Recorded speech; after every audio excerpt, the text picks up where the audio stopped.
ನಮಸ್ಕಾರ. ಆರೋಗ್ಯ ಕಿರಣ ಮಾತುಕತೆಗೆ ಸ್ವಾಗತ. ಇದು ಮಂಗಳೂರಿನ ಫಾದರ್ ಮುಲ್ಲರ್ಸ್ ಮೆಡಿಕಲ್ ಕಾಲೇಜ್ ಮತ್ತು ಆಸ್ಪತ್ರೆ ಅರ್ಪಿಸುವಂಥ ಆರೋಗ್ಯ ಕಿರಣ ಮಾತುಕತೆ. ಇವತ್ತಿನ ಈ ಮಾತುಕತೆಯಲ್ಲಿ ನಾವು father Muller homoeopathy medical college ಮತ್ತು ಆಸ್ಪತ್ರೆಯಲ್ಲಿರುವಂಥ ಸೌಲಭ್ಯಗಳು ಮತ್ತು ಆ ಹಿನ್ನೆಲೆ ಒಳಗಡೆ ಇವತ್ತು ಮಾತಾಡಲಿಕ್ಕಿದ್ದೇವೆ. ಇವತ್ತಿನ ನಮ್ಮ ಮಾತುಕತೆಯಲ್ಲಿ ಡಾಕ್ಟರ್ ಗಿರೀಶ್ ನಾವಡ UK ಅವರು ಭಾಗವಹಿಸಿದ್ದಾರೆ. ನಾನು ಡಾಕ್ಟರ್ ಗಿರೀಶ್ ನಾವಡ UK ಅವರನ್ನು ಈ ಒಂದು ಮಾತುಕತೆಗೆ ಪ್ರೀತಿಯಿಂದ ಸ್ವಾಗತ ಮಾಡ್ತೇನೆ. ಡಾಕ್ಟರ್ ನಮಸ್ಕಾರ. ನಮಸ್ತೆ. ಡಾಕ್ಟರ್ ಗಿರೀಶ್ ನಾವಡ UK ಅವರು father Muller homoeopathy medical college ಮತ್ತು ಆಸ್ಪತ್ರೆಯಲ್ಲಿ ವೈದ್ಯಕೀಯ ಅಧೀಕ್ಷಕರಾಗಿ ಮೆಡಿಕಲ್ ಸೂಪರ್ಡೆಂಟ್ ಆಗಿ ಕಾರ್ಯನಿರ್ವಹಿಸ್ತಾ ಇದ್ದಾರೆ. ಇವತ್ತಿನ ಈ ಒಂದು ಮಾತುಕತೆಯಲ್ಲಿ ನಾವು ಬಹುಮುಖ್ಯವಾಗಿ ಪ್ಯಾಲೇಟಿವ್ ಕೇರ್ ಸೆಂಟರ್ ಬಗ್ಗೆ, ಉಪಶಾಮಕ ಶುಶ್ರೂಷಾ ಕೇಂದ್ರ, ಈ ವಿಚಾರದಲ್ಲಿ ನಾವು ಮಾತಾಡಲಿಕ್ಕಿದ್ದೇವೆ. ಏನದು ಪ್ಯಾಲೇಟಿವ್ ಕೇರ್ ಸೆಂಟರ್, ಅದರಲ್ಲಿ ಯಾರಿಗೆ ಸೌಲಭ್ಯಗಳು, ಯಾರಿಗೆ ನೆರವು, ಯಾರಿಗೆ ಉಪಶಮನ ಮತ್ತು ಯಾವ ರೀತಿಯದ್ದು, ಎಲ್ಲ ಹಿನ್ನೆಲೆಯಲ್ಲಿ ನಾವಿವತ್ತು ಈ ಒಂದು ಮಾತುಕತೆಯಲ್ಲಿ ಮಾತಾಡಲಿಕ್ಕಿದ್ದೇವೆ. ಎಸ್ ಡಾಕ್ಟ್ರೆ, ನಾನು ಮೊದಲಾಗಿ ನಿಮ್ಮ ಹತ್ರ ಈ ಒಂದು ಮಾತುಕತೆಯನ್ನು ಆರಂಭಿಸುವ ಸಂದರ್ಭದಲ್ಲಿ ಕೇಳುವಂಥದ್ದು, ಎಸ್ ಪ್ಯಾಲೇಟಿವ್ ಕೇರ್ ಅಂದರೆ ಏನದು? ಸರ್, ಪ್ಯಾಲೇಟಿವ್ ಕೇರ್ ಅಂತ ಹೇಳಿದರೆ ಪ್ರತಿಯೊಂದು ಕಾಯಿಲೆಗೆ ಒಂದು ನಿರ್ದಿಷ್ಟವಾದ ಚಿಕಿತ್ಸಾ ಪ್ರಕಾರಗಳಿರ್ತವೆ. ಚಿಕಿತ್ಸೆಯಿಂದ ಗುಣಪಡಿಸುವುದು ಅಥವಾ ಚಿಕಿತ್ಸೆಯಲ್ಲಿ ಒಂದು ರೀತಿಯ ಒಂದು ಧ್ಯೇಯ ಇರ್ತದೆ. ಅಂದರೆ ಒಂದು ಹಂತಕ್ಕೆ ಅವರನ್ನು ಗುಣಪಡಿಸಿ ಅವರನ್ನು ನಾರ್ಮಲ್ ಆಗಿ ಮಾಡುವಂಥದ್ದು ಒಂದು ಇರ್ತದೆ. ಬಟ್ ಪ್ಯಾಲೇಟಿವ್ ಅಂತ ಬಂದಾಗ ಕೆಲವೊಂದು ಚಿಕಿತ್ಸಾ ರೂಪ ಕೆಲವೊಂದು ಕಾಯಿಲೆಗೆ ಅಳವಡಿಸಿದರೂ ಗುಣವಾಗದೆ, ವಾಸಿಯಾಗದೆ ಅಲ್ಲೇ ಉಲ್ಬಣಗೊಳ್ತಾ ಹೋಗ್ತದೆ. ಮತ್ತು ಅದೇ ರೀತಿಯ ಪರಿಸ್ಥಿತಿಯನ್ನು ಉಲ್ಬಣಗೊಂಡು ಅಂಥ ರೋಗಿಗಳಿಗೆ ಯಾವುದೇ ರೀತಿ ಹೇಳಿದಾಗ ಅವರಿಗೆ ಒಂದು ಹಂತದ ತನಕ ಚಿಕಿತ್ಸೆ ಕೊಡೋಕ್ಕೆ ಸಾಧ್ಯ, ಒಂದು ಹಂತದ ತನಕ ಚಿಕಿತ್ಸೆಗೆ ಉಪಯೋಗ ಆಗ್ತದೆ. ಮತ್ತೆ ಅವರಿಗೆ ಆ ಥರದ ಒಂದು ಉಪಯೋಗ ಚಿಕಿತ್ಸೆಯಿಂದ ಬರುವುದಿಲ್ಲ. ಮತ್ತೆ ಸಾಂತ್ವನ ಅಥವಾ ಆರೈಕೆಯಿಂದಲೇ ಅವರನ್ನು, ಅವರ ಜೀವನವನ್ನು ಒಂದು ಕ್ವಾಲಿಟಿ ಆಫ್ ಲೈಫ್ ಏನು ಕೊಡ್ತೇವೆ, ಡಿಗ್ನಿಟಿ ಆಫ್ ಲೈಫ್ ಏನು ಹೇಳ್ತೇವೆ, ಅದನ್ನು ಕೊಡುವ ಮೂಲಕ ಅವರಿಗೆ ಸಾಂತ್ವನದ ಒಂದು ಆರೈಕೆ ಬೇಕಾಗ್ತದೆ. ಸೊ ಉದಾಹರಣೆಗೆ ಹೇಳುವುದಿದ್ರೆ, ಈಗ ಕ್ಯಾನ್ಸರ್ ಪೇನ್ ಇಂಥದ್ರಲ್ಲಿ ಒಂದು ಹಂತದಲ್ಲಿ ಚಿಕಿತ್ಸೆ ಇರ್ತದೆ. ಆ ಚಿಕಿತ್ಸೆ ಮೂಲಕ ಕೆಲವರಿಗೆ ಗುಣ ಆಗ್ತದೆ. ಕೆಲವೊಂದು ಸಂದರ್ಭದಲ್ಲಿ ಚಿಕಿತ್ಸೆ ಆದರೂ ಕೂಡ ಗುಣವಾಗದೆ ಅದು ಉಲ್ಬಣಾವಸ್ಥೆಗೆ ಒಳಪಟ್ಟಾಗ ಅವರ ದೈನಂದಿನ ಚಟುವಟಿಕೆಗಳು ಅಲ್ಲಿ ಅವರಿಗೆ ಮಾಡಲಿಕ್ಕೆ ಆಗದೇ ಇರುವಂಥ ಪರಿಸ್ಥಿತಿ ಉಲ್ಬಣಗೊಳ್ತದೆ. ಇದರಿಂದಾಗಿ ಅವರ ಆರೈಕೆಯನ್ನು ಇನ್ನೊಬ್ಬರು ಮಾಡುವಂಥ ಪರಿಸ್ಥಿತಿ ಬರ್ತದೆ. ಅಂಥ ಸಂದರ್ಭದಲ್ಲಿ ಪ್ಯಾಲೇಟಿವ್ ಚಿಕಿತ್ಸೆ, ಪ್ಯಾಲೇಟಿವ್ ಅಂದರೆ ರೋಗ ಲಕ್ಷಣಗಳನ್ನು ತೆಗೆದು ಕೊಡುವಂಥ ಚಿಕಿತ್ಸೆ. ಅಂದರೆ ಯಾವುದು ಉಲ್ಬಣಾವಸ್ಥೆಯಲ್ಲಿದೆ, ಈಗ ನೋವು ಜಾಸ್ತಿ ಇದೆ, ಹಾಗಾಗಿ ನೋವಿಗೆ ಉಪಶಾಮಕವಾಗಿ ಕೊಡುವಂಥ ಚಿಕಿತ್ಸೆ, ಅದಕ್ಕೆ ತಕ್ಕ ಆರೈಕೆಯನ್ನು ಕೊಡುವಂಥದ್ದು ನಾವು ಈ ಚಿಕಿತ್ಸಾ ಘಟಕದಲ್ಲಿ ಮಾಡ್ತೀವಿ. ಎಸ್, ಅದನ್ನು ಈಗ ಈ ಹೋಮಿಯೋಪತಿ ನಿಮ್ಮ ಕಾಲೇಜ್ ಅಥವಾ homeopathy medical college and hospital ಈ ಕ್ಯಾಂಪಸ್ನ ಒಳಗಡೆ ಅದನ್ನು ತಂದಿರುವಂಥ ಉದ್ದೇಶ? ಫಾದರ್ ಮುಲ್ಲರ್ ಹೋಮಿಯೋಪತಿ ಮೆಡಿಕಲ್ ಕಾಲೇಜಲ್ಲಿ ನಮ್ಮ ವೈದ್ಯಕೀಯ ಸಂಸ್ಥೆ ಸ್ನಾತಕೋತ್ತರ ವಿಭಾಗ ಎಲ್ಲ ವಿಭಾಗಗಳಲ್ಲಿ ಕೆಲಸ ಮಾಡ್ತಾ ಇದೆ. ಉದಾಹರಣೆಗೆ ಮೆಡಿಕಲ್ ವಿಭಾಗ ಅಂದರೆ ವೈದ್ಯಕೀಯ ವಿಭಾಗ, ಸರ್ಜರಿ, ಆಬ್ಸ್ಟೆಟಿಕ್ ಗೈನಕಾಲಜಿ ಅಂದರೆ ಈ ಸ್ತ್ರೀರೋಗ ಶುಶ್ರೂಷಾ ವಿಭಾಗ, ಸೈಕಿಯಾಟ್ರಿ ಮನೋರೋಗ ವಿಭಾಗ, ಮತ್ತು ಮಕ್ಕಳ ವಿಭಾಗ, ಮತ್ತು ಇನ್ನಿತರ ಅಂದರೆ ಯೋಗ, ನ್ಯಾಚುರೋಪತಿ ಎನ್ನುವಂಥ ಒಂದು ವಿಭಾಗ, ಮತ್ತು ಫಿಸಿಯೋಥೆರಪಿ, ಮತ್ತು ನಮ್ಮ ಹತ್ರ ಬೇಸಿಕ್ ಫೆಸಿಲಿಟಿ ರಿಕ್ವೈರ್ಮೆಂಟ್ ಏನಿದೆ, ಎಕ್ಸ್ರೇ, ಲ್ಯಾಬೊರೇಟರಿ ಫೆಸಿಲಿಟೀಸು ಎಲ್ಲ ಈ ಆವರಣದಲ್ಲಿ ಇದೆ. ಇದಲ್ಲದೆ ನಮ್ಮದು 33 ಎಕರೆ ಜಮೀನಿನ ಜಾಗದಲ್ಲಿ ಒಂದು ಉತ್ತಮವಾದ ಒಂದು ಇನ್ ಪೇಷಂಟ್ ಕೇರ್, ಒಳರೋಗಿ ವಿಭಾಗ ಫೆಸಿಲಿಟಿಯನ್ನು ನಾವು ಕೊಟ್ಟಿದ್ದೇವೆ.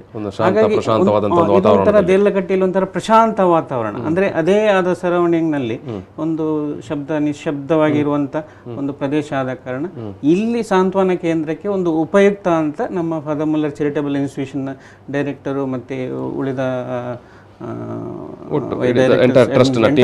ಟೀಮ್ ಅವರು ಡಿಸೈಡ್ ಮಾಡಿ ಇಲ್ಲಿ ಸ್ಥಾಪನೆ ಮಾಡಲಿಕ್ಕೆ ಒಂದು ಒಳ್ಳೆಯದು ಅಂತ ನಿರ್ಧಾರ ಮಾಡಿದ್ರು. ಎಸ್, ಈಗ ಅದರ ಟೋಟಲ್ ಅಗತ್ಯತೆಯ ಬಗ್ಗೆ ನೀವು ಏನೆಲ್ಲ ಹೇಳ್ತೀರಿ? ಈಗ ಇದು ದೈನಂದಿನ ಪ್ರಕ್ರಿಯೆಯಲ್ಲಿ ನೋಡಿದಾಗ ಎಷ್ಟೋ ಜನಕ್ಕೆ ಇಂಥ ಸೂಕ್ತ ಚಿಕಿತ್ಸೆ ಮನೆಯಲ್ಲಿ ಕೊಡ್ಲಿಕ್ಕೆ ಆಗುದಿಲ್ಲ. ಹ್ಮ್ ಹ್ಮ್ ಸೊ ಅಂತ ಸಂದರ್ಭದಲ್ಲಿ ಅವರು ಇಂಥ ಚಿಕಿತ್ಸಾ ಘಟಕಗಳಲ್ಲಿ ಬಂದು ಚಿಕಿತ್ಸೆ ಪಡೆದು ಒಂದು ರೀತಿಯ ಒಂದು ಹಂತಕ್ಕೆ ಅವರನ್ನು ಶುಶ್ರೂಷೆಗೊಳಪಟ್ಟು ಮತ್ತೆ ಮನೆಗೆ ಕರ್ಕೊಂಡು ಹೋಗ್ಬೋದು.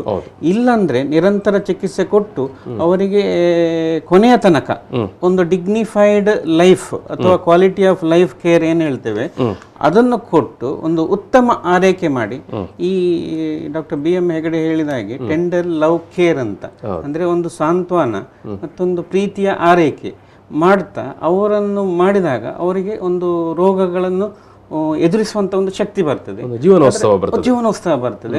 ಮತ್ತೆ ಆ ರೋಗದನ್ನು ಒಂದು ನಿರ್ದಿಷ್ಟ ರೀತಿಯಲ್ಲಿ ಅದನ್ನು ಎದುರಿಸುವಂತ ಒಂದು ಭಾವನೆಗಳು ಬರ್ತವೆ. ಅದರಿಂದಾಗಿ ಅವರ ರೋಗವನ್ನು ಮೆಟ್ಟಿ ನಿಲ್ಬಹುದು ಒಂದು ಹಂತಕ್ಕೆ, ನಂತರ ಕೊನೆಯ ತನಕ ಒಂದು ಡಿಗ್ನಿಫೈಡ್ ಆಗಿ ಇರ್ಬೋದು ಅಂತ ಹೇಳುವಂತ ಒಂದು ಉದ್ದೇಶದಲ್ಲಿ ಮಾಡಿರುವಂಥದ್ದು. ಸಾಮಾನ್ಯವಾಗಿ ಯಾವೆಲ್ಲ ಕಾಯಿಲೆಯವರಿಗೆ ಇದು ಅಗತ್ಯ ಸರ್? ಇದು ಹೆಚ್ಚಿನ ತೀವ್ರತರವಾದ ಕಾಯಿಲೆ, ಅಂದ್ರೆ ಉಲ್ಬಣಾವಸ್ಥೆಗೆ ಕ್ಯಾನ್ಸರ್ ಅಂತ ಕೂಡ ಒಂದು ಉಲ್ಲೇಖ ಮಾಡಿದ್ದೆ. ಕ್ಯಾನ್ಸರ್ ಅಥವಾ ಪೇನ್ ಮ್ಯಾನೇಜ್ಮೆಂಟ್ ಮಾಡಿಕೊಂಡು ಕ್ಯಾನ್ಸರ್ನ ಚಿಕಿತ್ಸೆ, ಇಲ್ಲಿ ಸಹ ಎಲ್ಲ ಕ್ಯಾನ್ಸರಿಗೆ ಉಪಶಮಕಲ್ಲೇ ಶುಶ್ರೂಷೆ ಮಾಡಬೇಕು ಅಂತ ಹೇಳುವಂಥದ್ದು ಏನಿಲ್ಲ. ಕೆಲವೊಂದು ಕ್ಯಾನ್ಸರಿಗೆ ನಿರ್ದಿಷ್ಟವಾದ ಆರೈಕೆ ಮಾಡಿ ಗುಣಪಡಿಸಿಕೊಳ್ಬಹುದು, ಅದಕ್ಕೆ ಚಿಕಿತ್ಸೆ ಕೂಡ ಇದೆ. ಕೆಲವೊಂದು ಸಂದರ್ಭದಲ್ಲಿ ಉಲ್ಬಣಾವಸ್ಥೆಗೆ ಹೋದಂತ ಸಂದರ್ಭದಲ್ಲಿ ನಾವೇನ್ ಮಾಡ್ತೇವೆ, ದಾಟಿದ ನಂತರ 2 ಅಥವಾ 3 ಹೀಗೆ ಕೆಲವೊಂದು ಮೆಟಾಸ್ಟಾಸಿಸ್ ಅಂತ ಹೇಳ್ತೇವೆ.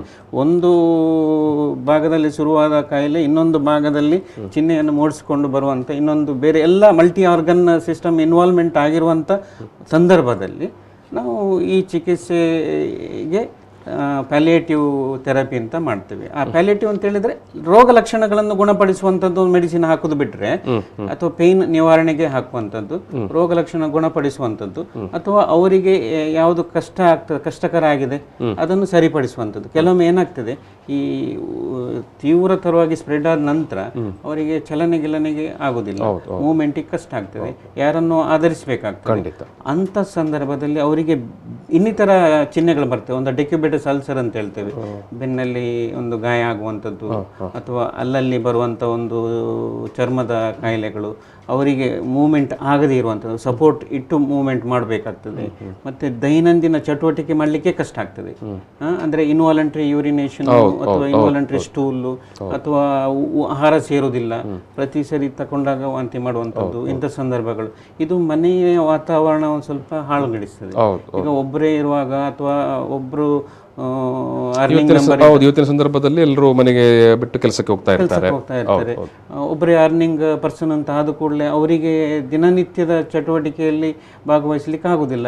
ಇದನ್ನೇ ಮಾಡ್ತಾ ಕೂತ್ರೆ ಅವರಿಗೆ ನಿತ್ಯದ ಬದುಕಿನ ಪ್ರಶ್ನೆ ಬರ್ತದೆ. ಸೊ ಇಂಥ ಸಂದರ್ಭದಲ್ಲಿ ನಾವು ನಮ್ಮ ಆರೈಕೆ ಸೆಂಟರಿಗೆ ಅವರು ತಂದ್ರೆ ಅಥವಾ ಅಲ್ಲಿಗೆ ಈ ಫೆಸಿಲಿಟಿಯನ್ನು ಯೂಸ್ ಮಾಡಿದ್ರೆ ನಾವು ಅದರ ಆರೈಕೆಯನ್ನು ಮಾಡ್ತೇವೆ. ಈಗ ಕ್ಯಾನ್ಸರ್ ಹೊರತುಪಡಿಸಿದ್ರೆ ಬೇರೆ ಬೇರೆ ಪ್ರಮುಖ ಯಾವ ಕಾಯಿಲೆಗೆ ಸಂಬಂಧಪಟ್ಟಾಗೆ ನಾವು ಕ್ಯಾನ್ಸರ್ ಅಲ್ಲದೆ ನಮ್ಮಲ್ಲಿ ಸಾಧಾರಣ ಒಂದು ಪ್ಯಾರಾಲಿಸಿಸ್ ಅಥವಾ ಪಾರ್ಶ್ವವಾಯು, progressive paralytic disease like motor neuron disease ಅಂತ ಹೇಳ್ತೇವೆ, ಅಥವಾ ಕೆಲವೊಂದು ಪಾರ್ಕಿನ್ಸಾನಿಸಮ್ ಎಂಡ್ ಸ್ಟೇಜ್ ಬರ್ತಾ ಹೋದಾಗೆ ಅವರಿಗೆ ಬೇರೆಯವರ ಡಿಪೆಂಡೆನ್ಸಿ ಬರ್ತದೆ. ಡಿಮೆನ್ಷಿಯಾ ಅಂತ ಹೇಳುವಂತ ಒಂದು ಕಾಯಿಲೆ ಇದೆ. ಆದರೆ ಕೆಲವೊಮ್ಮೆ ಅಲ್ಲಿ ತುಂಬಾ ರೆಸ್ಟ್ಲೆಸ್ ಇರ್ತಾರೆ, ಅಂಥವರನ್ನು ಉಪಶಾಮಕ ದಳದಲ್ಲಿ ನಾವು ಔಷಧೋಪಚಾರ ಕೊಟ್ಟು ಕಂಟ್ರೋಲ್ ಮಾಡಬೇಕಾಗ್ತದೆ. ಬಟ್ ಅಂಥ ಕಾಯಿಲೆಗೂ ಸಹ ಅವರು ಕೆಲವೊಮ್ಮೆ ಚಲನೆ ಮಾಡಲಿಕ್ಕೆ ಆಗದಂಥ ಒಂದು ಕೆಲವೊಂದು ನಿರ್ದಿಷ್ಟ ಕಾಯಿಲೆಗಳಿರ್ತವೆ. ಸ್ಪೈನಲ್ ಕಾರ್ಡ್ ಲೀಷನ್ ಆಗಿರ್ಬೋದು, ಅಥವಾ ಬೇರೆ ಏನೋ ಒಂದು C4 ಲೆವೆಲ್ ಲೀಷನ್ಸು, ಅಥವಾ ಮೋಟಾರ್ ನ್ಯೂರಾನ್ ಡಿಸೀಸ್ ಅಂತ ನಾನು ಏನು ಹೇಳಿದೆ, ಆ ಥರದ ಒಂದು ಪ್ರೋಗ್ರೆಸಿವ್ ಡಿಸೀಸ್ ಪ್ಯಾರಾಲಿಸಿಸ್ ಕಂಡೀಷನಿಗೂ ಆಗ್ತದೆ. ಅಥವಾ ಕಿಡ್ನಿ ವೈಫಲ್ಯದಿಂದ ಬಳಲುತ್ತಿರುವವರಿಗೆ ಸಾಧಾರಣ ಕಿಡ್ನಿ ಫೇಲ್ಯೂರ್ ಆಗಿ ಡಯಾಲಿಸಿಸ್ ಅಲ್ಲಿರ್ತಾರೆ. ಮತ್ತು ಅಂಥವರಿಗೆ ಮುಂದೆ ಡಯಾಲಿಸಿಸ್ ಮಾಡಿ ಪ್ರಯೋಜನ ಆಗ್ತಾ ಇಲ್ಲ, ನಮಗೆ ಹಣಕಾಸಿನ ವಿಚಾರಗಳು ಬೇರೆಲ್ಲ ಸಹ ಒಂದು ನಿರ್ಧಾರಕ್ಕೆ ಬಂದಲ್ಲಿ ಅಂಥವರಿಗೆ ಸೂಕ್ತ ಒಂದು ಚಿಕಿತ್ಸೆ ಕೊಡುವಂಥದ್ದು. ಮತ್ತು ಹೃದಯ ಸಂಬಂಧಿತ ಕಾಯಿಲೆ, ಉಲ್ಬಣಾವಸ್ಥೆಯಲ್ಲಿರುವಂಥ ಹೃದಯ ಸಂಬಂಧಿತ ಕಾಯಿಲೆ, ಕಂಜೆಸ್ಟಿವ್ ಕಾರ್ಡಿಯಕ್ ಫೇಲ್ಯೂರ್ ಅಂತ ಏನು ಹೇಳ್ತೀವಿ, ಟೋಟಲ್ ಫೇಲ್ಯೂರ್ ಆಗಿ ಅಂಥ ಸಂದರ್ಭದಲ್ಲಿ ಉಪಶಾಮಕ ಚಿಕಿತ್ಸೆ ಪ್ಲಸ್ ಶುಶ್ರೂಷಾ ವ್ಯವಸ್ಥೆಯನ್ನು ಮಾಡಿ ನಾವು ಇದನ್ನು ಈಗ ಶುಶ್ರೂಷಾ ಅಂತ ಹೇಳುವ ಸಂದರ್ಭದಲ್ಲಿ ನೀವು ಬರೀ ಹೋಮಿಯೋಪತಿ ಮೆಡಿಸಿನ್ ಅನ್ನು ಮಾತ್ರ ಡಿಪೆಂಡ್ ಆಗಿ ಮಾಡ್ತೀರಾ ಹೆಂಗೆ ಅದು? ಇಲ್ಲ, ಇಲ್ಲಿ ನಾವು ಈಗ ಇದು ಫಾದರ್ ಮುಲ್ಲರ್ ಚಾರಿಟೇಬಲ್ ಇನ್ಸ್ಟಿಟ್ಯೂಷನ್ನ ಅಂಡರ್ ಬರುವ ಕಾರಣ ನಮಗೆ ಒಂದು ಆಧುನಿಕ ವೈದ್ಯಕೀಯ ಸೌಲಭ್ಯವು ಲಭ್ಯವಾಗ್ತದೆ. ಮತ್ತೆ ಹೋಮಿಯೋಪತಿ ವೈದ್ಯಕೀಯ ಚಿಕಿತ್ಸೆ ನಮ್ಮಲ್ಲಿ ಇದೆ. ಮತ್ತೆ ನ್ಯಾಚುರೋಪತಿ, ಯೋಗ, ಮೆಡಿಕೇಶನ್ ಕೂಡ ಇದೆ. ಅಕ್ಯುಪ್ರೆಷರ್, ಅಕ್ಯುಪಂಕ್ಚರ್ ಇಂಥದ್ದು ರಿಕ್ವೈರ್ಮೆಂಟ್ ಪೇನ್ ರಿಲೀವಿಂಗ್ ಮ್ಯಾನೇಜ್ಮೆಂಟಿಗೆ ಅದನ್ನು ಸಹ ನಾವು ಒಂದು ಇಂಟಿಗ್ರೇಟೆಡ್ ಸಿಸ್ಟಮ್ ಆಗಿ ಯೂಸ್ ಮಾಡ್ತೇವೆ. ಅದರೊಟ್ಟಿಗೆ ಫಿಸಿಯೋಥೆರಪಿ ಮತ್ತೆ ಚಟುವಟಿಕೆಗಳು, ಕೌನ್ಸಿಲಿಂಗ್, ನಮ್ಮದೇ ಆದ ಒಂದು ಮನೋರೋಗ ವಿಭಾಗ ಇದೆ. ಮತ್ತೆ ಕೌನ್ಸಿಲಿಂಗ್ ಸೆಂಟರ್. ಬಹುಶಃ ಇಂಥ ಸಂದರ್ಭದಲ್ಲಿ ಕೌನ್ಸಿಲಿಂಗ್ ಬಾರಿ ತುಂಬಾ ಮಹತ್ವದ್ದು. ಹೌದು ಸರ್. ಇದರಲ್ಲಿ ಕೌನ್ಸಿಲಿಂಗ್ ಹೇಳಿದ್ರೆ ಸಾಮಾನ್ಯವಾಗಿ ಮಾನಸಿಕವಾಗಿ ಅಲ್ಲ, ಈವನ್ ನಾವು ಸಾಮಾನ್ಯವಾಗಿ ಈ ಭಾವನಾತ್ಮಕವಾದಂಥ ಒಂದು ಕೌನ್ಸಿಲಿಂಗ್ ನೀಡಬೇಕಾಗ್ತದೆ. ಇಮೋಷನಲ್ ಆಗಿ ಅಂದರೆ ನೀವು ಹೇಳಲಿಕ್ಕೆ ಆಗೋದಿಲ್ಲ, ನಿಮಗೆ ಈ ಥರ ಒಂದು ಕಾಯಿಲೆ ಇದೆ, ನೀವು ತೀರಿ ಹೋಗ್ತೀರಾ ಅಂತ ಹೇಳಲಿಕ್ಕೆ ಆಗೋದಿಲ್ಲ. ಆ ಥರ ಅವನ ಭಾವನೆಯನ್ನು ಅರ್ಥೈಸಿಕೊಂಡು ಸೂಕ್ತ ಸಮಯದಲ್ಲಿ ಒಂದು ನಿರ್ದಿಷ್ಟವಾದ ಒಂದು ಕ್ರಮದಲ್ಲಿ ಅವರಿಗೆ ಹೇಳುವಂಥ ಒಂದು ಕೌನ್ಸಿಲಿಂಗ್ ಅನ್ನು ನೀಡಬೇಕಾಗ್ತದೆ. ತುಂಬ ವೈದ್ಯರಿಗೆ ಕೂಡ ಸ್ವಲ್ಪ ಸವಾಲಿನ ವಿಚಾರ ಇದು. ತುಂಬಾ ಸವಾಲಿನ ವಿಚಾರ ಮಾತ್ರ ಅಲ್ಲ, ವೈದ್ಯರು, ವೈದ್ಯಕೀಯ ಟೀಮು, ಶುಶ್ರೂಷಕರು ಆ ಥರದ ಒಂದು ಟ್ರೈನಿಂಗ್ ಪಡ್ಕೊಂಡಿರ್ಬೇಕಾಗ್ತದೆ. ಇದು ಇಮೋಷನಲ್ಲಿ ಏನು ಅಲ್ಲಿ ನೆಗೆಟಿವೇ ಇರ್ತದೆ, ಇವರ ಇಮೋಷನ್ಸು ಕೂಡ ನೆಗೆಟಿವ್ ಬರುವ ಸಾಧ್ಯತೆಗಳು ಇರ್ತವೆ. ಅಂತ ಒಂದು ಭಾವನಾತ್ಮಕವಾದ ಸಂಬಂಧವನ್ನು ಬೆಳೆಸ್ಕೊಂಡು ಅವರಿಗೆ ನಮ್ಮಲ್ಲಿರುವಂಥ ಒಂದು ಉತ್ಸಾಹ, ಉಲ್ಲಾಸವನ್ನು ಅವರಿಗೆ ಕೊಡಿಸಿ ಆ ಉಲ್ಲಾಸವನ್ನು ದೈನಂದಿನ ಚಟುವಟಿಕೆ ಮಾಡುವಂತೆ ನಾವು ಅಲ್ಲಿ ಪ್ರೇರೇಪಿಸಬೇಕಾಗ್ತದೆ. ಇದಕ್ಕೆ ಟ್ರೈನ್ಡ್ ಮೆಡಿಕಲ್ ಟೀಮ್ ಅಗತ್ಯ ಇದೆ. ಮತ್ತು ಟ್ರೈನ್ಡ್ ಶುಶ್ರೂಷಕಿಯರು ಅಂದರೆ ದಾದಿಯರು ಮತ್ತು ಹಾಸ್ಪಿಟಲ್ ಟೀಮ್ ಬೇಕಾಗ್ತದೆ. ನಾವು ಅಂಥ ಟ್ರೈನಿಂಗ್ ಕೊಟ್ಟು ನಮ್ಮಲ್ಲಿ ಒಂದು ಸಿಬ್ಬಂದಿಗಳನ್ನು ಆ ಥರದ ಒಂದು ವ್ಯವಸ್ಥೆಯನ್ನು ಮಾಡಿ, ಅಂದರೆ ಇಲ್ಲಿ ಒಂದು ಬಾರಿ ಸ್ಪಷ್ಟ ಇರುತ್ತೆ, ಅಂದರೆ ಸ್ವಲ್ಪ ಸಮಯದಲ್ಲಿ ಈ ಪೇಷಂಟ್ ಏನೋ ನಿಧನರಾಗಬಹುದು ಅಂತ ಗೊತ್ತಿದ್ದ ಸಂದರ್ಭದಲ್ಲಿ ಆತನನ್ನು ಒಂದು ಪ್ರೀತಿಯಿಂದ ಆರೈಕೆ ಮಾಡುವಂಥದ್ದು, ಆತನ ಮನೋಸ್ಥೈರ್ಯವನ್ನು ವೃದ್ಧಿ ಮಾಡುವಂಥದ್ದು, ಆತನಲ್ಲಿ ಆತ್ಮಸ್ಥೈರ್ಯವನ್ನು ವೃದ್ಧಿ ಮಾಡುವಂಥದ್ದು, ಇಂಥ ಕಾರ್ಯವನ್ನು ನೀವು ಮಾಡ್ತೀರಿ. ಇದು ಮೂಲವಾದ ಉದ್ದೇಶವೇ ಈ ಸಾಂತ್ವನ. ನಮ್ಮ ಧ್ಯೇಯೋದ್ದೇಶದಲ್ಲಿ ಸಹ ನಾವು ಕೇರ್ ಅಂಡ್ ಕಂಫರ್ಟ್ ಅಂತ ಯೂಸ್ ಮಾಡಿದ್ದೇವೆ. ಇಲ್ಲಿ ಆರೈಕೆ ಮತ್ತೆ ಸಾಂತ್ವನ ಅಂತ ಹೇಳುವಂಥದ್ದು. ಆರೈಕೆ ಬರುವಂಥದ್ದು ಒಂದು ಚಿಕಿತ್ಸಾ ರೂಪಕವಾಗಿ ಕೊಡುವಂಥ ಆರೈಕೆ ಎಲ್ಲಿ ಲಿಮಿಟ್ ಆಗ್ತದೋ ಅಲ್ಲಿ ನಂತರ ಶುರುವಾಗೋದೇ ಸಾಂತ್ವನ. ಅಂದರೆ ಅವರಿಗೆ ಒಂದು ಇಮೋಷನಲ್ ಅಥವಾ ಭಾವನಾತ್ಮಕವಾಗಿ ಒಂದು ಚೇತರಿಸಿಕೊಳ್ಳಲಿಕ್ಕೆ, ಮತ್ತು ನೀವು ಹೇಳಿದಾಗೆ ಸ್ಥೈರ್ಯವನ್ನು ತುಂಬಲಿಕ್ಕೆ ಅಂಥ ಒಂದು ಕೌನ್ಸಿಲಿಂಗನ್ನು ನಾವು ಇಲ್ಲಿ ಮಾಡ್ತಾ ಹೋಗ್ತೇವೆ. ಮತ್ತು ದೈನಂದಿನ ಪ್ರಕ್ರಿಯೆಯಲ್ಲಿ ದಿನನಿತ್ಯ ಅವರದ್ದು ಕರ್ತವ್ಯ ಮಾಡುವಾಗ ನಾವು ಒಂದು ನಗುಮುಖದಲ್ಲೇ ಮಾಡಬೇಕಾಗ್ತದೆ. ಅದು ಸಹ ಒಂದು ಟ್ರೈನಿಂಗ್ ಬೇಕಾಗ್ತದೆ. ಕೆಲವೊಮ್ಮೆ ಏನಾಗ್ತದೆ, ಪ್ರತಿನಿತ್ಯ ಮಾಡ್ತಾ ಅವರು ನೆಗೆಟಿವ್ ಕಮೆಂಟ್ ಹೇಳ್ತಾ ಹೋದರೆ ಇವ್ರು ಯಾಕಪ್ಪ ಹೇಗೆ ಮಾಡ್ತಾರೆ ಅಂತ ಹೇಳುವಂಥ ನಾವು ಸಿಟ್ಟಲ್ಲಿ ಮಾತಾಡುವಂಥದ್ದೆಲ್ಲ ಇರ್ತದೆ, ಮನೆಯಲ್ಲಿ ಸಹ ಆಗ್ತದೆ ಅಂಥದ್ದು. ಇಲ್ಲಿ ಮಾತ್ರ ಶುಶ್ರೂಷಕಿಯರು ಅಥವಾ ನಮ್ಮ ವೈದ್ಯಕೀಯ ಟೀಮ್ ನಮ್ಮ ಎಷ್ಟೇ ಬಿಸಿ ಶೆಡ್ಯೂಲ್ ಇದ್ರೂ ಕೂಡ ಅದನ್ನು ಸ್ವಲ್ಪ ಬದಿಗೆ ಇಟ್ಟು ನಾವು ರೋಗಿಯನ್ನು ಒಂದು ಡಿಗ್ನಿಫೈಡ್ ಅಂದರೆ ಒಂಥರ ಗೌರವಯುತವಾಗಿ ನೋಡಿಕೊಂಡು ಅವರಿಗೊಂದು ಆರೈಕೆ ಮಾಡುವ ಹಾಗೆ ಒಂದು ಉದ್ದೇಶದಲ್ಲಿ ನಾವೊಂದು ಸಣ್ಣ ಬ್ರೇಕ್ ತಗೊಳ್ಳುವ. ವೀಕ್ಷಕರ, ಈ ಒಂದು ಮಾತುಕತೆಯಲ್ಲಿ ಒಂದು ಸಣ್ಣ ಬ್ರೇಕ್ ತಗೊಳ್ತೇವೆ. ಬ್ರೇಕ್ನ ಬಳಿಕ ನಾವು ಮತ್ತೆ ಈ ಒಂದು ಮಾತುಕತೆಯನ್ನು ಮುಂದುವರಿಸ್ತೇವೆ. ಡಾಕ್ಟರ್ ಗಿರೀಶ್ ನಾವಡ ಅವರು ಮಾತುಕತೆಯಲ್ಲಿ ಮತ್ತೆ ನಾವು ಈ ಒಂದು ಮಾತುಕತೆಯನ್ನು ಮತ್ತೆ ಮುಂದುವರಿಸ್ತೇವೆ.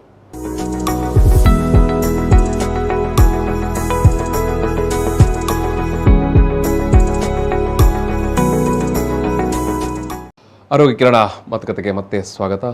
ಮಂಗಳೂರಿನ ಫಾದರ್ ಮುಲ್ಲರ್ಸ್ ಮೆಡಿಕಲ್ ಕಾಲೇಜ್ ಮತ್ತು ಆಸ್ಪತ್ರೆ ಅರ್ಪಿಸುವಂತಹ ಆರೋಗ್ಯ ಕಿರಣ ಮಾತುಕತೆ. ಇವತ್ತು ನಾವು father Muller homoeopathic medical college ಮತ್ತು ಆಸ್ಪತ್ರೆ ಆವರಣದಲ್ಲಿ ಇರುವಂಥ ಪ್ಯಾಲಿಟಿವ್ ಕೇರ್ನ ವಿಚಾರದಲ್ಲಿ ನಾವು ಮಾತಾಡ್ತಾ ಇದ್ದೇವೆ. ಡಾಕ್ಟರ್ ಗಿರೀಶ್ ನಾವಡ UK ಅವರು ಇವತ್ತಿನ ಮಾತುಕತೆಯಲ್ಲಿ ನಮ್ಮ ಜೊತೆಗೆ ಇದ್ದಾರೆ. ಮುಖ್ಯ ಅಧೀಕ್ಷಕರು, medical superintendent, father Muller homoeopathy medical college and hospital, ಈ ಒಂದು ಸಂಸ್ಥೆಯ ಮುಖ್ಯ ಅಧೀಕ್ಷಕರು ನಾವಡ ಅವರು ಮಾತಾಡ್ತಾ ಇದ್ದಾರೆ. ನಾವು ಬ್ರೇಕ್ಗಿಂತ ಮೊದಲು ಮಾತನಾಡುವ ಸಂದರ್ಭದಲ್ಲಿ ಅವರು ಹೇಳಿದರು, ಯಾರಿಗೆ ಈ ಒಂದು ಆರೈಕೆ, ಯಾರಿಗೆ ಈ ಒಂದು ಏನು ಸಾಂತ್ವನ ಬೇಕಾಗತ್ತೆ ಮತ್ತು ಯಾಕೆ ಬೇಕಾಗತ್ತೆ, ಮತ್ತು ಬಹುಮುಖ್ಯವಾಗಿ ಯಾವೆಲ್ಲ ಕಾಯಿಲೆಗೆ ಸಂಬಂಧಪಟ್ಟ ಅಂತ ಒಂದು ಹಂತದಲ್ಲಿ ಗುಣಪಡಿಸಿ ಅಥವಾ ಮುಂದಕ್ಕೆ ಇನ್ನೂ ಹೆಚ್ಚಿನ ಏನು ಉಪಶಮನ ಸಾಧ್ಯ ಇಲ್ಲ ವೈದ್ಯಕೀಯ ನೆಲೆಯಲ್ಲಿ ಅಂತ ಹೇಳುವಾಗ ಅವರಿಗೆ ಒಂದು ಉಪಶಮನ, ಅವರಿಗೆ ಒಂದು ಮಾನಸಿಕವಾಗಿ ಧೈರ್ಯ ಕೊಡುವಂಥದ್ದು, ಸ್ಥೈರ್ಯ ಕೊಡುವಂಥದ್ದು. ಡಾಕ್ಟರ್, ಈಗ ಈ ಒಂದು ನಿಮ್ಮ ಉಪಶಮನ ಕೇಂದ್ರ ಪ್ಯಾಲಿಟಿವ್ ಕೇರ್, ನೀವು ಪರ್ಟಿಕ್ಯುಲರ್ಲಿ ನಾನು ಕೇಳುವಂಥದ್ದು ಫಾದರ್ ಮುಲ್ಲರ್ಸ್ನಲ್ಲಿ ಏನು ವಿಶೇಷತೆ ಅಂತ? Father Muller homoeopathy medical college ನಾನು ಆಗಲೇ ಹೇಳಿದ ಹಾಗೆ ಎಲ್ಲ ವಿಭಾಗದ ಒಂದು ಪೋಸ್ಟ್ ಗ್ರಾಜುಯೇಟ್ ಇನ್ಸ್ಟಿಟ್ಯೂಷನ್ ಆಗಿದ್ದು ಆಸ್ಪತ್ರೆ ಸುಸಜ್ಜಿತವಾಗಿದೆ. ಇಲ್ಲಿಯ ವಾತಾವರಣವೇ ಸಾಧಾರಣ ಒಂದು ಪ್ರಶಾಂತವಾಗಿ ಮತ್ತು ಒಂದು ನೈಸರ್ಗಿಕಕ್ಕೆ ಹತ್ತಿರವಾಗಿ ದೇರಳಕಟ್ಟೆಯಲ್ಲಿರುವಂಥ ಕ್ಯಾಂಪಸ್. ಮತ್ತೆ ಇಲ್ಲಿ ನಾವು ಎಲ್ಲ ವಿಭಾಗದ ವೈದ್ಯರು ನುರಿತ ವೈದ್ಯರಾಗಿದ್ದು ಅವರು ಸರ್ವಿಸಿಗೆ ಅವೈಲೇಬಲ್ ಆಗಿರ್ತಾರೆ. ಮತ್ತು ಪ್ರತಿಯೊಂದು ಹಂತದಲ್ಲಿ ಏನಾದರೂ ಒಂದು ಸಮಸ್ಯೆಗಳು ಉಲ್ಬಣಿಸಿಕೊಂಡ್ರೆ ಕೂಡಲೇ ನಮಗೆ ಸೂಪರ್ವೈಸರ್ ಆಗಿ ಅಥವಾ ನಿರ್ದೇಶಕರಾಗಿ ನಮ್ಮ ವೈದ್ಯಕೀಯ ಕಾಲೇಜು ಮೆಡಿಕಲ್ ಕಾಲೇಜು ನಮಗೆ ಸಹಾಯ ಮಾಡ್ತಾರೆ. ಸೊ ಅಲ್ಲಿಯ ವೈದ್ಯಕೀಯ ಅಧೀಕ್ಷಕರಾದ ಡಾಕ್ಟರ್ ಉದಯ್ ಕುಮಾರ್ ಮತ್ತು ಅಲ್ಲಿಯ ಮ್ಯಾನೇಜ್ಮೆಂಟ್ ಎಲ್ಲರೂ ನಮಗೆ ಸಹಾಯ ಮಾಡುವಂಥ ಒಂದು ಸಲಹೆಯನ್ನು ನೀಡಿದ್ದಾರೆ. ಅಂದರೆ ಸಮಗ್ರವಾದಂಥ ಒಂದು ಚಿಕಿತ್ಸಾ ಪದ್ಧತಿ ಇರುವಂಥದ್ದು ನಿಮಗೆ ಒಂದು ಚಿಕಿತ್ಸಾ ಪದ್ಧತಿ, ಆಧುನಿಕ ವೈದ್ಯ ಪದ್ಧತಿ, ಹೋಮಿಯೋಪತಿ, ನ್ಯಾಚುರೋಪತಿಯಲ್ಲಿ ಅದರ ಅಂಗ ವ್ಯವಸ್ಥೆಯಾಗಿ ಅಕ್ಯುಪ್ರೆಷರ್, ಅಕ್ಯುಪಂಕ್ಚರ್ ಇಂಥದ್ದು ಸಹ ನಮ್ಮ ಫೆಸಿಲಿಟಿ ಇದೆ. ಫೆಸಿಲಿಟಿ ಡಾಕ್ಟರ್, ಈಗ ನೀವು ನಿಮ್ಮ ಈ ಒಂದು ಉದ್ದೇಶದಲ್ಲಿ ತಿಳಿಸುವ ಸಂದರ್ಭದಲ್ಲಿ ಯಾಕೆ ಪ್ಯಾಲಿಯೇಟಿವ್ ಕೇರ್ ಅಂತ ಹೇಳುವ ಸಂದರ್ಭದಲ್ಲಿ ರೋಗಿಗಳು ಮತ್ತು ಕುಟುಂಬ ಸದಸ್ಯರ ಜೀವನ ಮಟ್ಟವನ್ನು ಸುಧಾರಿಸುವುದು ಅಂತ ಹೇಳ್ತೀರಿ. ರೋಗಿಗಳು ಮತ್ತು ಕುಟುಂಬದ ಸದಸ್ಯರು ಅಂತ, ಈ ಕುಟುಂಬದ ಸದಸ್ಯರಿಗೆ ಯಾವ ರೀತಿ ಅವರ ಜೀವನ ಮಟ್ಟವನ್ನು ಸುಧಾರಿಸುವುದು, ಅವರ ಭಾಗಿದಾರಿಕೆ ಏನು ಅಂತ? ನಾರ್ಮಲಿ ಒಂದು ರೋಗ ಮತ್ತು ಯಾರಿಗೆ ರೋಗ ಬಂದ್ರೆ ಮನೆಯ ಎಲ್ಲ ಸದಸ್ಯರಲ್ಲಿ ಸಹ ಒಂದು ಚಂಚಲತೆ, ಒಂದು ಚಿಂತೆ ಇರ್ತದೆ, ಚಿಂತೆ ಕಾಡ್ತದೆ. ಅದು ಸಹ ಗುಣವಾಗದಂತ ಕಾಯಿಲೆ ಯಾರಿಗಾರು ಇದ್ದಲ್ಲಿ ಅದೊಂದು ಈ ಬರ್ಡನ್ ಅಂತ ಹೇಳುವಂತ ವರ್ಡ್, ಅದು ತಪ್ಪು ವರ್ಡ್, ಅದ್ರೂ ಸಹ ನಾನು ಯೂಸ್ ಮಾಡ್ಬೇಕಾಗ್ತದೆ. ಅವರೊಂದು ಬರ್ಡನ್ ಆಗಿ ಅಥವಾ ಒಂಥರ ಹೆಚ್ಚುವರಿಯಾಗಿ ಮನೆಯಲ್ಲಿ ಇರ್ತಾರೆ ಅಂತ ಹೇಳುವಂತ ಒಂದು ಸಂದರ್ಭ ಇರ್ಬೋದು. ಅಂತ ಸಂದರ್ಭದಲ್ಲಿ ಒಬ್ಬನೇ ಅಥವಾ ಮನೆಯಲ್ಲಿ ಈ ಕೆಲಸ ಕಾರ್ಯಗಳು ಸಾಂಘಿಕವಾಗಿ ಆಗದಿದ್ದಲ್ಲಿ ಇವರ ಆರೈಕೆಗೆ ಪೂರ್ಣ ಪ್ರಮಾಣದ ಒಂದು ಟೈಮ್ ಹೋದಾಗ ಮನೆಯವರ ಒಂದು ಮನಸ್ಥಿತಿಗಳು ಮತ್ತು ಅವರ ಒಂದು ಪರಿಸ್ಥಿತಿಯು ಹಾಳಾಗ್ತಾ ಹೋಗ್ತದೆ. ಹಣಕಾಸಿನ ಚಿಂತನೆ ಅಲ್ಲ, ಬೇರೆ ವ್ಯವಸ್ಥೆಯಲ್ಲಿ ಮಾನಸಿಕವಾಗಿ ಕುಗ್ಗಿ ಹೋಗ್ತಾರೆ. ಮತ್ತೆ ಈ ಕೆಲವೊಮ್ಮೆ ಪೈಪ್ 1 ಇಂಚಿನ ಮುಖಕ್ಕೆ ಹಾಕಿದ ಒಂದು ಪೈಪು 1 ಇಂಚಿನ ಇಂಚ ಉಂಟ ಪರಿಸ್ಥಿತಿ, ಹೀಗೆ ಉಂಟ ಪರಿಸ್ಥಿತಿ ಅಂತ ಹೇಳುವಂತ ಒಂದು ವಿಚಾರದಲ್ಲಿ ಒಂದು ಖಿನ್ನತೆ ಈ ಮಕ್ಕಳಲ್ಲಿ ನೋಡಿದ ಕೂಡಲೇ ಏನೋ ಇವರಿಗೇನೋ ಆಗಿದೆ, ಅಯ್ಯೋ ಅಂತೇಳಿ ಓಡಿ ಹೋಗುವಂತ ಒಂದು ಹೆದರಿಕೆಯ ಭಾವನೆಗಳು, ಇಂಥದ್ದು ಎಷ್ಟೋ ಪರಿಸ್ಥಿತಿಗಳು ಕೆಲವು ಮನೆಯಲ್ಲಿ ನಡೀತಾ ಇರ್ತವೆ. ಇಂಥ ಪರಿಸ್ಥಿತಿಯನ್ನು ಅಂತ ಮಕ್ಕಳಿಗೆ ಎಕ್ಸ್ಪೋಸ್ ಆಗದೆ ಮತ್ತೆ ಅಂತ ಕುಟುಂಬಸ್ಥರಿಗೆ ಈಗ ಅರ್ನಿಂಗ್ ಮೆಂಬರ್ ಕೆಲಸಕ್ಕೆ ಹೋಗುವ ಹಾಗೆ ನಮ್ಮ ಹತ್ರ ಇಲ್ಲಿ ಈ ಪರಿಸ್ಥಿತಿಯಲ್ಲಿ ಅವರು ಶುಶ್ರೂಷೆ ತಗೊಂಡಾಗ ಅಲ್ಲೇ ಆರೈಕೆಯನ್ನು ಸಾಂತ್ವನ ಮಾಡ್ಕೊಳ್ಬೋದು. ಇದು ಮನೆಯಲ್ಲೇ ಮಾಡ್ಬೋದು, ಅಂದ್ರೆ ಈಗ ಹೋಮ್ ನರ್ಸಸ್ ಅಂತೇಳಿ ವ್ಯವಸ್ಥೆ ಮಾಡಿಕೊಂಡು ಮಾಡುವಂಥದ್ದು ಇರ್ತದೆ. ಬಟ್ ಕೆಲವೊಮ್ಮೆ ಏನಾಗ್ತದೆ, ಕೆಲವೊಂದು ನಿರ್ದಿಷ್ಟವಾದ ಪ್ರಕಾರದಲ್ಲಿ ಈ ಆಹಾರ ಟ್ಯೂಬಲ್ಲಿ ಕೊಡಬೇಕಾಗ್ತದೆ, ನಿಯಮಿತವಾಗಿ ಕೊಡಬೇಕಾಗ್ತದೆ. ಪ್ರತಿ 2 ಗಂಟೆಗೆ ಇಂತಿಷ್ಟು ಪ್ರಮಾಣದಲ್ಲಿ ಇಂಥ ಆಹಾರ ಪದ್ಧತಿಯನ್ನೇ ಕೊಟ್ಟರೆ ಒಳ್ಳೆಯದು ಅಂತ ಹೇಳುವಂಥದ್ದು. ಮತ್ತು ಅವರಿಗೆ ಸೂಕ್ತ ಈ ಮೂತ್ರ ಅಥವಾ ಮಲ ವಿಸರ್ಜನೆ ಇಂಥ ವ್ಯವಸ್ಥೆಗಳು, ಕೆಲವೊಮ್ಮೆ ಕೆಥೆಟ್ರೈಸ್ ಅಂತೇಳಿ ಮಾಡಬೇಕಾಗ್ತದೆ, ಮೂತ್ರವನ್ನು ತೆಗಿಬೇಕಾಗ್ತದೆ. ಅಥವಾ ಕೆಲವೊಮ್ಮೆ ಆಪರೇಷನ್ ಆದ ಕಂಡೀಷನಲ್ಲಿ ಕೆಲವೊಮ್ಮೆ ಗ್ಯಾಸ್ಟ್ರೋಸ್ಟಮಿ ಅಥವಾ ಏನಾದೊಂದು ಟ್ಯೂಬ್ ಅಂತ ಹಾಕಿರ್ತಾರೆ, ಡಿಸ್ಚಾರ್ಜ್ ಟ್ಯೂಬ್, ಅಂಥದ್ದನ್ನು ಕ್ಲೀನ್ ಮಾಡುವಂಥದ್ದು. ಟ್ರಿಕಿಯಾಸ್ಟಮಿ ಅಂತ ಇದ್ದರೆ ಅಲ್ಲೊಂದು ಟ್ಯೂಬ್ ಇರ್ತದೆ, ಅದನ್ನು ಕ್ಲೀನ್ ಮಾಡುವಂಥದ್ದು, ಅದರದ್ದು ಸಕ್ಷನ್ ಮೆಷಿನ್ ಅಂತ ಹಾಕಿ ಲೋಳೆ ಅಥವಾ ಕಫ ಅಂಥದ್ದನ್ನು ತೆಗೆಯುವಂಥದ್ದು. ಮತ್ತು ಕೆಲವೊಮ್ಮೆ ಮೆಷಿನ್ಗಳು ಬೇಕಾಗ್ತವೆ, ಬೈಪ್ಯಾಪ್ ಮೆಷಿನ್ ಅಂತೇಳಿ ಡೊಮೆಸ್ಟಿಕ್ ಲೆವೆಲಲ್ಲಿ ಸಿಗ್ತದೆ, ಅಂದರೆ ಮನೆಯಲ್ಲೇ ಸಿಗ್ತದೆ. ಅದನ್ನು ನಾವು ಆಸ್ಪತ್ರೆ ಮೂಲಕ ಸಹ ಅಳವಡಿಸಿ ಅಂತ ಪೇಷಂಟ್ ಅಗತ್ಯ ಇರುವಲ್ಲಿ ಅಂಥದ್ದನ್ನು ವ್ಯವಸ್ಥೆ ಸಹ ಮಾಡಿಕೊಂಡು ಒಂದು ಪ್ರಕಾರದ ಒಂದು ಚಿಕಿತ್ಸೆ ಅವರಿಗೆ ಔಷಧೋಪಚಾರ ಮಾಡದೆ ಬಿಟ್ಟು ಹೋದ ಒಂದು ಚಿಂತನೆ ಇರೋದಿಲ್ಲ. ಅಂದ್ರೆ ನಾವು ಔಷಧೋಪಚಾರ ಮಾಡ್ತಾ ಇದ್ದೇವೆ, ಆದರೂ ಸಹ ಕಾಯಿಲೆ ಉಲ್ಬಣಾವಸ್ಥೆ ಆಗ್ತಾ ಇದೆ, ಬಟ್ ಔಷಧೋಪಚಾರವನ್ನು ಮಾಡಿದ್ದೇವೆ ಅಂತ ಹೇಳುವಂತ ಒಂದು ಖುಷಿ ಮನೆಯವರಿಗೆ ನೆಮ್ಮದಿ ಬರ್ತದೆ. ಅದು ಕೊನೆಗಾಲದಲ್ಲಿ ಏನು ಮಾಡಿಲ್ಲ, ಕೈ ಬಿಟ್ಟೆವು, ಕೈ ಚೆಲ್ಲಿದ್ದೇವೆ ಅಂತ ಆ ರೀತಿ ಪಶ್ಚಾತ್ತಾಪ ಪಡೋ ಪ್ರಶ್ನೆ ಬರೋದಿಲ್ಲ.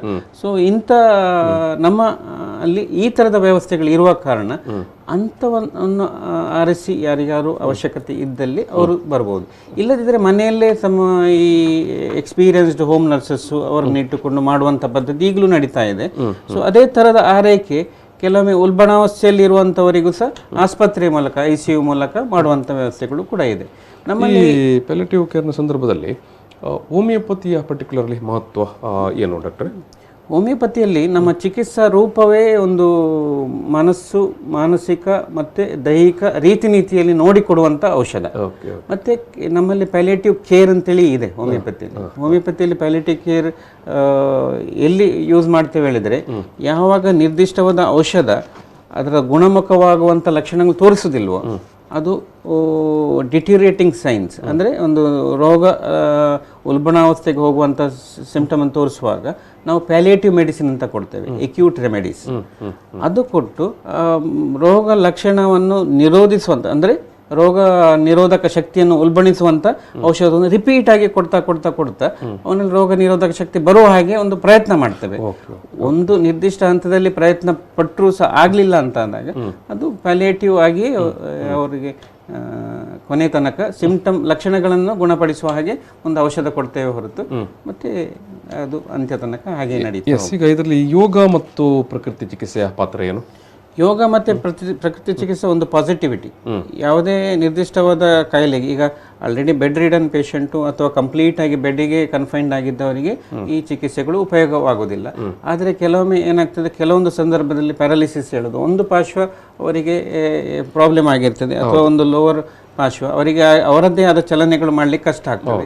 ಬಟ್ ಅವರಿಗೆ ಎಲ್ಲವೂ ತಿಳುವಳಿಕೆಗಳು ಅವರಿಗೆ ಮನಸ್ಸಿಗೆ ಬರ್ತದೆ. ಅಂಥ ಸಂದರ್ಭದಲ್ಲಿ ಈ ಯೋಗ ಅಥವಾ ಈ ಯೋಗಿಕ್ ಕೆಲವೊಂದು ಯೋಗದ ಥೆರಪಿಗಳು, ಆಸನಗಳು ಸ್ವಲ್ಪ ಹೆಲ್ಪ್ ಆಗ್ತವೆ. ಈ ಫಿಸಿಯೋಥೆರಪಿ ಹಾಗೆ ಯೋಗದ ಕೆಲವೊಂದು ಪ್ರಕ್ರಿಯೆಗಳು ಈ ಥೆರಪಿಟಿಕ್ ಯೋಗ ಅಂತ ಹೇಳ್ತಾರೆ. ನಿರ್ದಿಷ್ಟವಾದ ಯೋಗ ಅವರಿಗೆ ಕೊಟ್ಟು ಅದರಲ್ಲಿ ಗುಣಪಡಿಸಲಿಕ್ಕೆ ಸಾಧ್ಯ ಆಗುವಂಥ ಒಂದು ಚಿಹ್ನೆಗಳಿದ್ದರೆ ಅದನ್ನು ಅಳವಡಿಸಿಕೊಳ್ತೇವೆ. ಅದರ ಪ್ರಕಾರ ಯೋಗ, ನಮ್ಮಲ್ಲಿ ಯೋಗ ಟ್ರೈನರ್ಸ್ ಇದ್ದಾರೆ ಮತ್ತು ಡಾಕ್ಟರ್ ಇದ್ದಾರೆ, ನ್ಯಾಚುರೋಪತಿ ಡಾಕ್ಟರ್ ಇದ್ದಾರೆ. ಸೊ ಅವರ ಮೂಲಕ ನಾವು ಸೂಕ್ತ ಚಿಕಿತ್ಸೆ ಯಾವುದು ಕೊಡ್ಬೋದು ಅಂತ ನಿರ್ದಿಷ್ಟವಾಗಿ ನೋಡಿಕೊಂಡು ಅದರ ಪ್ರಕಾರ ಮಾಡುವ ಪ್ಲಾನ್. ಎಸ್ ಅಂತಿಮವಾಗಿ ಆದಷ್ಟು ಕಡಿಮೆ ನೋವು ಅಥವಾ ನೋವನ್ನು ಕಡಿಮೆ ಮಾಡಿಕೊಳ್ಳುವಂಥ ಒಂದು ಏನು ಆ ಒಂದು ಕೊನೆಯ ಸಂದರ್ಭದಲ್ಲೂ ಕೂಡ ಸಾಕಷ್ಟು ಒಂದು ಶಮನಕಾರಿಯಾದಂಥ ಒಂದು ವ್ಯವಸ್ಥೆಯನ್ನು ಮಾಡಿಕೊಳ್ಳುವಂಥ ಒಂದು ಉದ್ದೇಶ. ಸಾಧಾರಣ ಈ ನೋವು ನಿವಾರಣೆಗಿಂತಲೂ ನೋವು ಉಪಶಮಕವಾಗಿ, ಅಂದರೆ ನೋವನ್ನು ಹತೋಟಿಗೆ ತಂದು ಚಿಕಿತ್ಸೆಯನ್ನು ಕೊಟ್ಟು ಮತ್ತೆ ಯಾವ ರೀತಿಯಲ್ಲಿ ಅವನ ಚಲನೆಯನ್ನು ಉತ್ತಮಪಡಿಸ್ಬೋದು, ಫಂಕ್ಷನಲ್ ಎಬಿಲಿಟಿಯನ್ನು ಇಂಪ್ರೂವ್ ಮಾಡಲಿಕ್ಕೆ ಟ್ರೈ ಮಾಡುವಂಥದ್ದು. ಒಂದು ವೇಳೆ ಅಂಥದ್ದು ಅಸಾಧ್ಯವಾದಾಗ ಅವರಿಗೆ ಆರೈಕೆ ಕೊಡುವಂಥದ್ದು, ಸಂತವನ್ನು ಕೊಡುವಂಥದ್ದು. ಈಗ ಈ ಪ್ಯಾಲಿಯೇಟಿವ್ ಕೇರ್ಗೆ ಬಂದು ಅಡ್ಮಿಷನ್ ಮಾಡಿಕೊಳ್ಳುವಂಥ ಪ್ರೊಸೀಜರ್ ಹೇಗೆ ಅದು? ಅಂದರೆ ಡಾಕ್ಟರ್ದು ಕನ್ಸಲ್ಟ್ ಮಾಡೋದಾ ಅಥವಾ ಈಗ ಸಪೋಸ್ ಕೆಲವರು ಮನೆಯಲ್ಲೇ ಇರಬಹುದು, ಸೊ ಅಂಥ ಸಂದರ್ಭದಲ್ಲಿ ಈಗ ಹೆಚ್ಚಿನ ನಮ್ಮ ಸೆಂಟ್ರಲ್ಲಿ ನಾವು ಏನು ಮಾಡ್ತೇವೆ ಹೇಳಿದರೆ, ಇದು ಪೇಯ್ಡ್ ಸೆಂಟರ್. ಸೊ ನಮ್ಮಲ್ಲಿಗೆ ಯಾರು ಬರ್ತಾರೆ ಅವರಿಗೆ ಮೊದಲು ಯಾವ ರೀತಿಯ ಸಮಸ್ಯೆಗಳಿದೆ ಅಂತೇಳಿ ಒಂದು ಪ್ರೈಮರಿ ಕೌನ್ಸಿಲಿಂಗನ್ನು ಮಾಡಿಕೊಂಡು ಅಲ್ಲಿ ನಿರ್ದಿಷ್ಟವಾದ ವೈದ್ಯಕೀಯ ಅಭಿಪ್ರಾಯಗಳು ಮತ್ತು ಅವರ ಸಮಸ್ಯೆಗಳನ್ನು ಕೇಳಿಕೊಂಡು ಯಾವ ರೀತಿಯ ಸವಲತ್ತುಗಳನ್ನು ನಾವು ಕೊಡ್ಬೋದು ಅಂತ ಹೇಳುವಂಥ ಅವರಿಗೊಂದು ಕೌನ್ಸಿಲಿಂಗ್ ಮಾಡಿಕೊಂಡು ನಂತರ ನಿರ್ದಿಷ್ಟವಾದ ಈ ಥರದ ಚಿಕಿತ್ಸೆ ಅವರಿಗೆ ಅಳವಡಿಸಿಕೊಳ್ಬೇಕಾಗ್ತದೆ, ಮಾಡ್ತೇವೆ ಅಂತ ಹೇಳುವಂಥ ಒಂದು ಕೌನ್ಸಿಲಿಂಗನ್ನು ನಾವು ಮಾಡ್ತೇವೆ. ಅದರ ತದನಂತರ ಅವರನ್ನು ಅಡ್ಮಿಟ್ ಮಾಡಿಕೊಳ್ತೇವೆ. ಅಡ್ಮಿಟ್ ಮಾಡಿದ ನಂತರ ಅವರಿಗೆ ನಿರಂತರ ಚಿಕಿತ್ಸೆ ಯಾವ ರೀತಿಯ ಪ್ಲ್ಯಾನ್ ಅಕಾರ್ಡಿಂಗ್ ಟು ದ ಇದು 24x7 24ರಿಂದ 7 ಗಂಟೆ ಅವರ ಮಾನಿಟರಿಂಗ್ ಸಿಸ್ಟಮ್ಸ್ ನಾವು ಮಾಡ್ತೇವೆ. ಅವರ ಕೂಲಂಕುಷ ಪರೀಕ್ಷೆ ನಡೆಸಿ ಯಾವ ರೀತಿಯಲ್ಲಿ ಯಾವ ಚಿಹ್ನೆಗಳು ದಿನನೈತ್ಯದಲ್ಲಿ ವ್ಯತ್ಯಾಸ ಆಗ್ತಾ ಇದೆ ಅದರ ಬಗ್ಗೆ ಒಂದು ಸೂಕ್ತ ಪ್ರತಿದಿನದ ಒಂದು ರಿವ್ಯೂ ನೋಡಿಕೊಂಡು ಅದರ ಪ್ರಕಾರ ಚಿಕಿತ್ಸಾ ಕ್ರಮವನ್ನು ನಾವು ಬದಲು ಮಾಡ್ತಾ ಹೋಗ್ತೇವೆ ಅಥವಾ ಇಂಪ್ರೂವೈಸ್ ಮಾಡ್ತಾ ಹೋಗ್ತೇವೆ. ಅದನ್ನು ನೋಡ್ತಾ ಈಗ ಅದೇ ನಾನು ಕೊನೆಯದ ಕೇಳುವಂಥದ್ದು, ಈಗ ಮನೆಯಲ್ಲೇ ಸಪೋಸ್ ಏನೋ ಇನ್ನು ಚಿಕಿತ್ಸೆ ಮಾಡಲಿಕ್ಕೆ ಆಗೋದಿಲ್ಲ, ಬೆಡ್ ರಿಡನ್ ಆದಂಥ ಒಂದು ಸ್ಟೇಜಲ್ಲಿ ಇದ್ದವರು ಈ ಪ್ಯಾಲಿಯೇಟಿವ್ ಕೇರ್ಗೆ ಬಂದು ಅಡ್ಮಿಷನ್ ಮಾಡಿಕೊಳ್ಳಬಹುದಾ ಅಂತ? ಮನೆಯಲ್ಲೇ ಇರುವಂಥವರು ಅವರಿಗೆ ಸಾಧ್ಯ ಆಗದೇ ಇದ್ದಾಗ ಇಂಥ ಪ್ಯಾಲಿಟಿವ್ ಕೇರಲ್ಲಿ ಸೂಕ್ತವಾಗಿ ಚಿಕಿತ್ಸೆಯನ್ನು ಪಡ್ಕೊಳ್ಬೋದು. ನಾವು ಇನ್ನು ಮುಂದೆಗೆ ಯಾರಾದ್ರು ಸ್ಪಾನ್ಸರು ಅಂಥದ್ದೆಲ್ಲ ಸಿಕ್ಕಿದರೆ ಕೆಲವೊಮ್ಮೆ ನಿರ್ಗತಿಕರು ಅಥವಾ ಕೆಲವೊಮ್ಮೆ ಅಸಾಧ್ಯವಾಗಿರುವಂಥ ಪೇಷಂಟ್ಗಳನ್ನು ನೋಡುವಂಥದ್ದು ಮುಂದೆ ಅದು ಮಾಡ್ಕೊಳ್ತೇವೆ. ಬಟ್ ಈಗಿನ ವ್ಯವಸ್ಥೆ ಇರುವಂಥದ್ದು ಪೇಯ್ಡ್ ಸರ್ವಿಸ್, ಯಾಕಂದರೆ ಅದು ತುಂಬ ಖರ್ಚು ವೆಚ್ಚಗಳು ಇರುವ ಕಾರಣ, ಎಕ್ಸ್ಪೆನ್ಸ್ ಇರುವ ಕಾರಣ ಅದು ತೀರಲ್ಲ ಕಾಸ್ಟ್ ಎಫೆಕ್ಟಿವ್ ಆಗಿ ಮಾಡ್ತಾ ಇದ್ದೇವೆ. ಎಲ್ಲಿ ಸಹ ಈ ಪ್ಯಾಲಿಯೇಟಿವ್ ಕೇರ್ ಹೇಳುವಂಥದ್ದು ಒಂದು ಸಾಂತ್ವನ ಕೇಂದ್ರವಾಗಿ ಒಂದು ಕೇರಿಂಗ್ ಸರ್ವಿಸಿಂಗ್ ಸೆಂಟರೇ ಆಗ್ತದೆ ಹೊರತು ಇಲ್ಲಿ ಬೇರೆ ಯಾವುದೇ ಉದ್ದೇಶ ಬರುವುದಿಲ್ಲ. ರೀಸನೇಬಲ್ ಆದ ಒಂದು ರೇಟಲ್ಲಿ ನಾವು ಈ ಥರದ ಒಂದು ಸರ್ವಿಸ್ ಅನ್ನು ಪ್ರೊವೈಡ್ ಮಾಡ್ತೀವಿ ಎಲ್ಲರಿಗೂ. ಸರ್ವಿಸ್ ಎಸ್ ಡಾಕ್ಟ್ರೆ, ತುಂಬ ಉಪಯುಕ್ತವಾದಂಥ ಮಾಹಿತಿಗಳನ್ನು ಕೊಟ್ಟಿದ್ದೀರಿ. ವೀಕ್ಷಕರೇ, ತುಂಬ ಉಪಯುಕ್ತವಾದಂಥ ಮತ್ತು ತುಂಬ ಅಗತ್ಯವಾಗಿ ಬೇಕಾಗಿರುವಂಥ ಮತ್ತು ಕೇಳಲೇಬೇಕಾದಂಥ ಮಾಹಿತಿಯನ್ನು ಇವತ್ತು ಡಾಕ್ಟರ್ ಗಿರೀಶ್ ನಾವಡ ಅವರು ನಮ್ಮ ಮುಂದೆ ಇಟ್ಟಿದ್ದಾರೆ. ಅವರು ವೈದ್ಯಕೀಯ ಅಧೀಕ್ಷಕರು father Muller homoeopathic medical college and hospital. ಈ ಒಂದು father Muller homoeopathy medical college ಮತ್ತು ಆಸ್ಪತ್ರೆಯ ಮೆಡಿಕಲ್ ಸೂಪರ್ಡೆಂಟ್ ಆಗಿರುವಂಥ ಡಾಕ್ಟರ್ ಗಿರೀಶ್ ನಾವಡ ಅವರಿಗೆ ಈ ಒಂದು ಮಾತುಕತೆಯಲ್ಲಿ ಭಾಗವಹಿಸಿದ್ದಕ್ಕಾಗಿ ನಾನು ಸಮಸ್ತ ವೀಕ್ಷಕರ ಪರವಾಗಿ ಪ್ರೀತಿಪೂರ್ವಕ ಧನ್ಯವಾದಗಳು. ನಮಸ್ತೆ ಸರ್. Thank you. ಈ ಒಂದು ಮಾತುಕತೆಯಲ್ಲಿ ಸಮಾಪನ ಮಾಡ್ತಿದ್ದೇನೆ. ಧನ್ಯವಾದಗಳು.